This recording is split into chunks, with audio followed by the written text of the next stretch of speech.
Hello and welcome back to a brand new video of Fox Reacts. Today we're checking out a new one from Connie X about giving Final Fantasy VII characters their own Digimon partners. Let's hop in and just see who gets what. You know, I probably gotta stop saying that. That gets a little annoying. You know, all Let's my just jump favourite in. franchises seem to be having huge anniversaries this year. With Digimon turning 25 years old, Kingdom Nice. Hearts has just had its 20th anniversary that we did Digimon Partners for, and my probably favourite video game of all time, Final Fantasy VII, turned 25 years old this year. I'm old, Gandalf. I know I don't look it, but I'm beginning to feel it in my heart. With Crisis Core Reunion and Final sorry, Fantasy I'm sorry, that VII was Rebirth being announced alongside the upcoming release of the Ever Crisis mobile game. So yeah, today we're going to be giving Final Fantasy VII characters Digimon partners. Okay, let's do this. I wonder who will give to Cloud. What is up, digital Digimon companions? My name is Connie X and welcome back to my channel, and if it's not welcome back, well, you'd better hit that subscribe button before Meteor hits the planet. Nothing like threatening people with an impending apocalypse. Based on a video welcome back for this guy. That's what happens if you fail the game.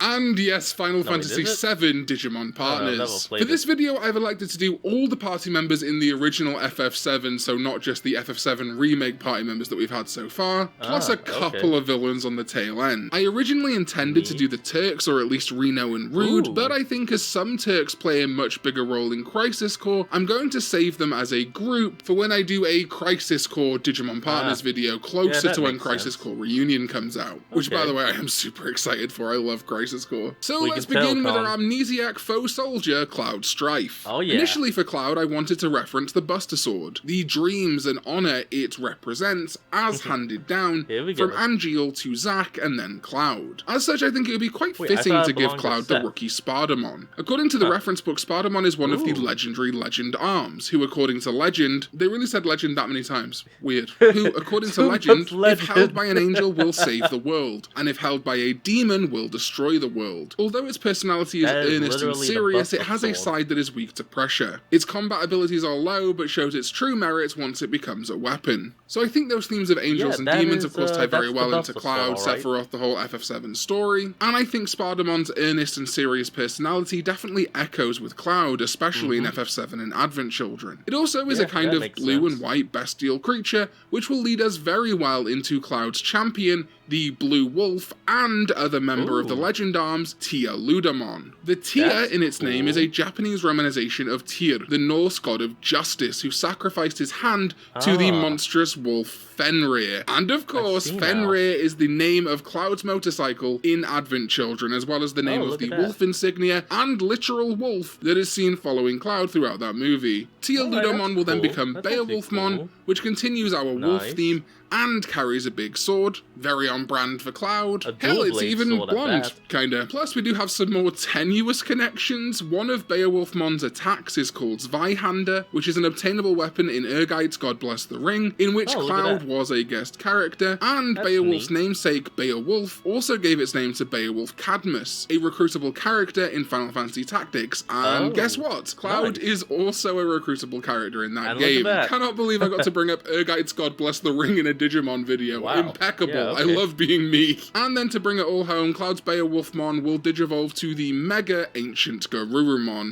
Again, keeping our wolf and big sword theme going. And of course, Ancient Garurumon is the progenitor of the powers Beowulfmon possesses. Let me tell you, Victory Greymon with its giant sword was also very tempting. Next up is our one-armed, gun-firing freedom fighter for the planet, Barrett Wallace. And I began by giving him the rookie Systemon Blank. This might seem a little odd at first, but FF7 fans will likely already have identified this as a big reference to Barrett's daughter, Marlene, who is a key motivator for Barrett's entire story. But its bunny ears, kinda, will lead it slightly better into Gargomon. And yes, I am aware that Gargomon, Terriermon, its whole line are actually based on dogs, but to this day in my comments, I still see people who are like, well, no, actually, it's a rabbit, because Terriermon and Lopmon are intentionally made to look similar. What if it's just meant to be like a dog rabbit? Or a dog rabbit.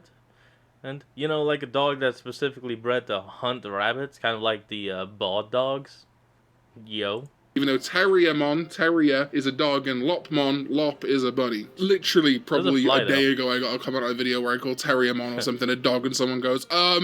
Sorry about it, Con. Yeah, I don't know. Obviously, the gun-toting Gargamon is perfect for Barrett here, and while I did consider Terriermon as its rookie, I just think System on Blank makes for a more interesting, less default line. Then Barrett's Gargamon will become Volcamon. This might seem a little bit left field, but I chose Volcamon to reference Barrett's brash, sometimes loud nature, as well as his larger build. Plus, the volcano exploding out of its back is a good allegory for Barrett and Avalanche blowing up reactors, and while it doesn't have gun arms or anything, there is that one boxing glove weapon, Rocket Punch, in the original FF7, so I'm happy enough with Volcamon. And to make up for the lack of guns here, the Mega just had to be Gundramon. I don't think I've been able to use this in a video as a partner yet, so why not give the peak in Digimon design arm to the teeth? Hold on, how many guns does this thing have? Let's see.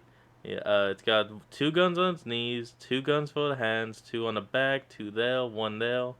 Okay, so let's see, that's 2, 4, 6, 8, 9, 10. Looks like it's got 10 guns. Jeez, like, why is this a real Digimon? Gundramon. Wow, I to good old Mr. Wallace. Alright, moving over to the 7th Heavens barmaid and Cloud's childhood friend, Tifa Lockhart. I have given her Gaumon. Obviously, its punching focus suits the melee fighting Tifa very well, but also kind of makes for a nice match with Cloud's Spartamon and Wolfie Beastie Evolution line. This champion would then be Dolphinmon. This is due to Tifa's seemingly huge connection to dolphins. From Mr. Dolphin and the Priscilla CPR minigame to Tifa's original FF7 Limit Break Dolphin Blow, her FF7 remake Limit Break Dolphin Flurry, and even her hair design in the original official art resembling a dolphin tail. But we will then lose those dolphin themes, just like Tifa's other Limit Breaks do, by having the ultimate be Mamemon. Again, bringing back the melee theme, but also with very similar gloves to Tifa, and an overall tough but cute vibe that seems in line with her, before finally becoming Bancho Lilymon. This is probably my least favorite pick, but I just think it fits Tifa's personality a lot better than some other mega contenders. I personally think something like Venusmon or Lilithmon would be reductive and not fit her particularly well, and Mervamon and Minervamon are a little bit too weapon focused for the very punching and kicking non-weapon Tifa. So yeah, Bancho Lilymon. While it does attack with a kind of yo-yo, it's still more of a kind of street brawler, which I think is definitely in line with Tifa as a character. But if you've got other suggestions, please do let me know down below, as always. Moving over to our descendant of the Cetra, we have Erith Gainsbourg. I've given her the rookie Cutemon. I think this is in part to reference Erith's pink palette, but also her role in the party as the healer, because according to the reference book, Cutemon has the ability to heal wounds, and if it's in the vicinity of an injured Digimon, it will come closer, taking care not to be noticed and heal that Digimon. Its scratches and cuts are already healed before it realizes what's going on, due to Cutemon's cute and mischievous nature. This cute and mischievous nature, I think, also aligning well with Erith, who likes to hop from rooftop to rooftop just to keep people like the Turks on their toes. Her Cutemon will then become Leomon, and yes, this is because spoilers for a 25-year-old video game, you've had time by this point. Both Leomon and Erith kind of get murdered. Leomon also possesses a strong purpose and a heart of justice, and gives us the same kind of connection Gaumon gave Tifa. Both potential loves of Cloud, having a wolf or bestial stage to their Digimon partner, just like Cloud's line. I personally am more of a Tifa Cloud guy. I think they are endgame, but that's just my opinion. Don't come for me, shippers. Erith, I mean, you kind of have to ship them together considering, as you said, Erith dies. You can't ship a living with a dead. And no idea if she's revived at the end of the game. I've never played it. But, yeah. Leomon will then kind of do a whole 180 and become Angelwomon, because, well, Erith is pretty much an angelic woman, especially when she's dead. And then finally will become Magnadramon, or specifically the name Holy Dramon in the JP. This, I think, caps off the line really nicely, as it folds in the beast elements of Leomon and the angelic side of Angelwomon, but its Japanese name Holy Dramon also lets us tie in the holy materia that Erith is in possession of throughout most of FF7. Before, you know, Sephiroth Leomon's her. Sorry again. Before just going... it's something that you do. Sorry about that, we're back. If you can tell by the cut, I moved my microphone a little bit, and it actually Well, on that dark note, let's move over to the other experiment of Hojo, Red 13. Red 13 was tough being an animal, but given his intellect and capability for human speech, I think he should have a Digimon partner. Plus, I want to, and it's my video, so... Red 13's rookie will be Lylemon. I like this because it looks like a little Red 13, which we can use as a reference to Red 13's children from the epilogue of Final Fantasy VII. Also, a fun connection is Lylemon is a reasonably common Leomon rookie, which cements Red 13's connection to Erith. Not that kind of connection though, Hojo, you pervert! Lylemon's champion will be Black Gatomon, as just a straight-up reference to Kachi, who ends up riding on Nanaki in Advent Children. And the ultimate will then be Flaremon as a full-on visual match to Red 13, before finally becoming Apollomon. Aside from the sort of Fire Beast connection, I honestly love this pick because I think an Olympus 12 Digimon, the group that specifically uses the Roman numeral for 12, being partnered with Red 13, whose nickname is spelled very specifically with the Roman numeral 13, is very funny. They can't all be bangers is all I'm saying. Okay, on to the next one. And that is our Materia Hunter and child of Wutai, Yuffie Kisaragi, who of course had to get the overly ninja-themed Falcomon 2006, which will then continue that theme by becoming the even more ninja-y Igamon. But also I like it because Yuffie is short and Igamon is a pretty short champion. I did however also consider Peckmon and even Shurimon, but again I wanted to use Igamon because I haven't used it much in these videos, plus it will act as I think a more natural transition to the ultimate Asuramon. And Asuramon is a huge reference to one of the most iconic landmarks of Wutai, the Dachau statue. Both Asuramon and the Dachau statue have heavy ties to real-world Buddhism, both being linked to the concept of Buddhist titans with 3 heads, often carved from rock. And then finally the Mega will be Gigasidramon, and this might seem somewhat of an odd pick. If you're not a huge FF7 head, Asuramon to Gigasidramon feels like really random, super V-petty. But this is again to reference key parts of Yuffie's character and background, and as such is a reference to the Leviathan summon, the signature summon of Wutai and the materia that is won by defeating the 5 gods of the Wutai Pagoda, specifically defeating Yuffie's father, Godo, and having a heart-to-heart, after which he gives her the Leviathan materia. And then is Katshi, Kotchi, I grew up calling it XIII. I'm almost entirely sure calling it Katshi now is also wrong, but just give me a break here. Spent an entire childhood calling it XIII, and now I've got to get used to Kotchi or whatever. I'm sorry. Anyway, yes, it is Katshi, or should I say Reeve Tuesti. Reeve and Katshi's whole deal confused the hell out of me as a kid, specifically the level of sentience the Katshi robot has without Reeve controlling it. But anyway, we do know universal truths across the character's journey that will inform this pick. First of all, its rookie will be the standard grade Appmon Telemon. Yeah, I'm just going to straight up use Appmon going forward if I think they work, because I think they're cool, so sorry. Telemon looks kinda cat-like, which is great, but also, of course, is a fortune teller. I mean, yeah, the eels kind of make it obvious that it's meant to be cat-like. You could even think of this kind of like an open paw from the bottom.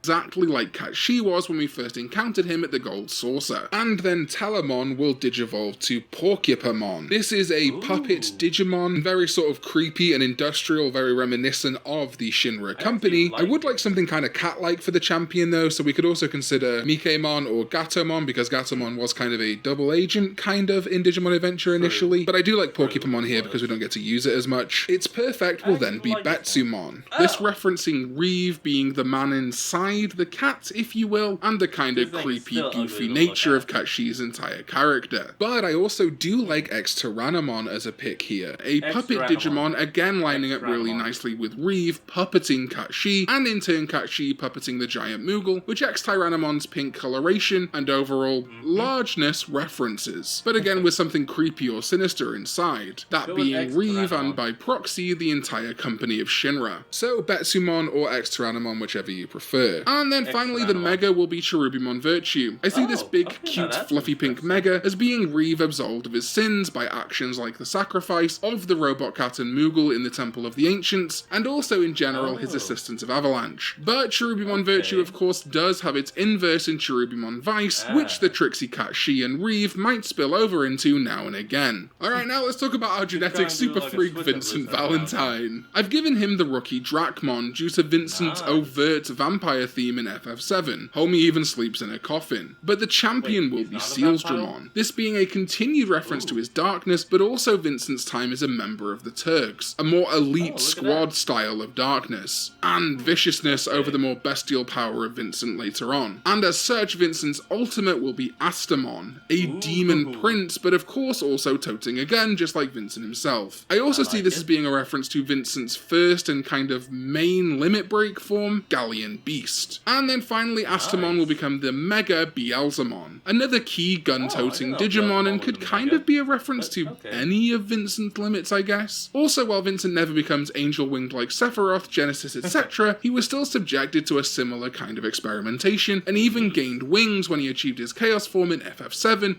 and Dirge of Cerberus, which would line up nicely with Beelzemon Blast Mode. Hell, well, of course Chaosmon has never been formed of Beelzemon. Perhaps we could have Vincent's Ultra be a Chaosmon Beelzebub mode, just to really cap off the references. Digimon, give me some kind of Jason Voorhees Digimon, please, so I can reference the best limit break in Final Fantasy history, Hellmasker. Thank you very much. And our final party member, but not final character for this video, is the foul-mouthed pilot, Cid Highwind. For his rookie, I get to use a brand new Digimon, who I think by the time this video has gone out still hasn't debuted in the anime or anything, but that is our new Digimon for Ghost Game and the Dim cards, Espimon. This little rocket Digimon I just couldn't resist giving to the Rocketeer Cid, and this Digimon is so new that we don't even have full color official art for it yet, so the art you're seeing on screen right now is by Dry, instead of the grayscale manga or Dim card images we currently have, so shout out to Dry and the person who commissioned him to make Espimon for letting me use this art. Go give Dry a follow on Twitter, please. And then I will have Cid's Espimon become Blimpmon, this being more of a reference to the Highwind itself and other flying vehicles Cid pilots in the games that specifically aren't rockets. And then Blimpmon will become Chohakaimon. This might seem a little odd, but I think as a feminine Digimon, it's a fun reference to Cid's girlfriend, I think, and rocket scientist Shera. Chohakaimon brandishes a kind of polearm similar to Cid's arsenal of weapons, and its name is Roketo Dingpa, which literally means rocket rake, and its attack is powered up with rocket boosters, pretty perfect, before finally becoming the Mega Gallantmon. Gallantmon again of course brandishes a giant polearm, this time a lance, which perfectly matches our Dragoon or Lancer type class Cid. And Gallantmon also rides on top of Grani, which folds in more of our piloting, flying, etc. themes throughout Cid's line. And then moving over to the villains, for this time I am just going to do 2 villains, but like I say, we have so much more potential in the FF7 and Final Fantasy world, Crisis Core, Ever Crisis, things like that, so we will do more people like, say, the Shinra presidents in future, but for now let's begin with our first, Professor Hojo, who naturally will have the rookie fake Agumon expert, a lying, evil, fake professor, literally perfect for the devious Hojo. Shout out to Lambo Calrissian for the assist on that pick. This rookie will then become Darugamon. This is an experiment or prototype Digimon which works with Hojo and his countless experiments. Its beast nature could also reference Red 13 again as another experiment of Hojo. Darugamon would then become Chimeramon, furthering Hojo's awful experiments on creatures and humans alike. I think this feels just like a perfect fit for him, before finally becoming Millenniummon. Of course a very common Chimeramon evolution, but it also folds in the technology and robotics of Machinedramon, which I think could be seen as allegorical to the industrial machinations of the Shinra company Hojo works inside of. Millenniummon is also associated with world-ending events, its name referencing the fear around the Y2K bug, and Hojo is not exactly shy from being part of potentially world-ending events himself. And then finally is our villain of the piece, the erstwhile son of Genova himself.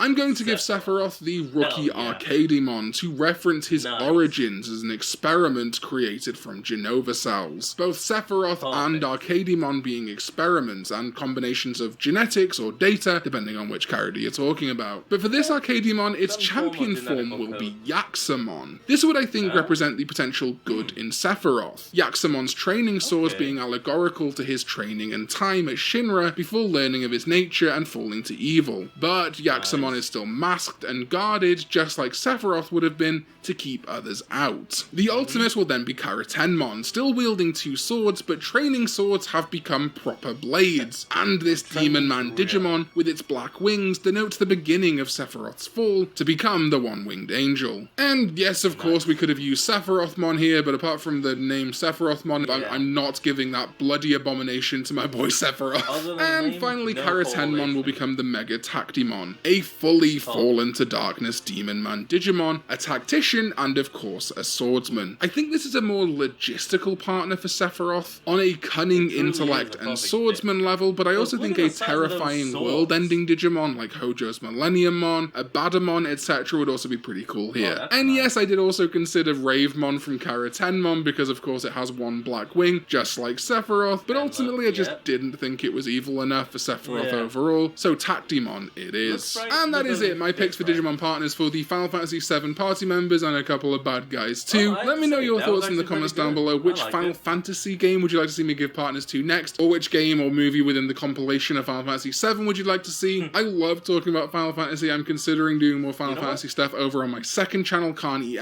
Hey, Con, if you ever see this, I challenge you to give Digimon partners to the Resident Evil characters and a few of the mutations, like Nemesis or Professor X. I mean, Mr. X. Why did I say Professor?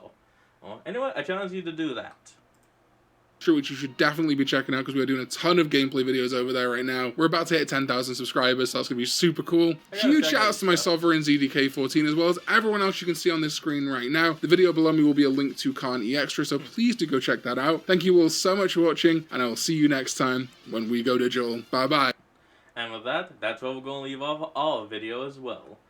So, I want you all to remember to like, comment, and subscribe for more. Down in the description will be a link to the original video, so remember to support the original creators and all they do. And I'll see all of you folks next time. So have a good one out there.